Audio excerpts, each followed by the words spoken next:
We all sometimes have to call somebody on the phone for customer service. Maybe your computer stopped working, maybe your program for school isn't working, maybe you want to order the App Carver Pro. But eventually you're most likely going to have to talk to one of us whose job is to literally take those calls all day long. And if you ever find yourself in that situation, here are 9 ways to not make the person on the phone hate you. So in no particular order, number 1.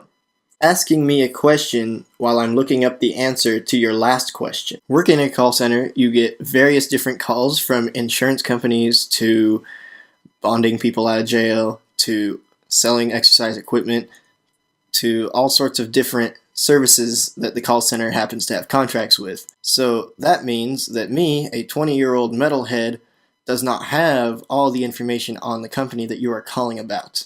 I have a script. So when you ask me a question, I have to look up the answer on the script. When you ask me a second question while I am looking up your first answer, then I have to look up 2 answers at once, and you're going to sit on the phone twice as long. Don't have multiple conversations while talking to me on the phone. Now, I understand if I ask you a question that you don't have the answer for and you ask somebody around you that might have the answer to that question, that's fine. But if you're talking to your friend about what Henrietta did at dinner the other night, while still trying to place an order with me, I'm going to be looking for any reason to hang up the phone with you. Don't try to direct the conversation. Just don't.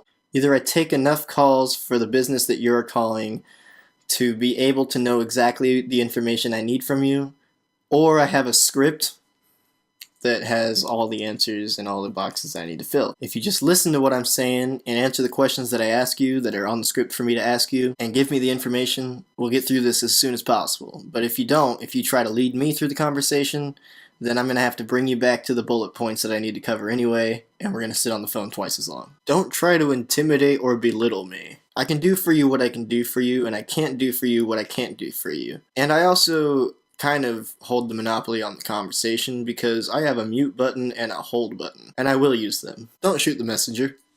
Sometimes I'm only allowed to send a message through. Sometimes your card doesn't go through. Sometimes our website has gone down. And it's my job to share the message with you and be the bearer of bad news. Please respect my job and know that I'm not trying to just fuck with you. I'm just the guy that takes the phone calls. I have no control over 90% of the stuff that we are discussing. And most likely it's your bank. Don't get mad at me for not hearing you, or get mad at me for you not hearing me. Sometimes I get a phone call and it just sounds like hang up and call back. Don't straight up threaten me. There's not a lot I can do for somebody that just calls going, I'm gonna kick your fucking teeth in! Have all your shit ready. Make sure you're not calling and having me set up an entire order just so that you can go, oh, I need to call back. I don't have my credit card with me.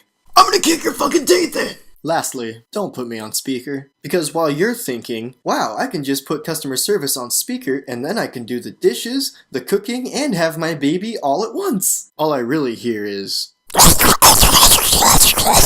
gonna kick your fucking teeth in! So yeah, don't do those things. And if you're gonna do that to me, the least you can do is like my fucking Facebook page, subscribe to my fucking YouTube channel, and comment in the fucking comment box. That's all for me. I'll see you guys on the phones.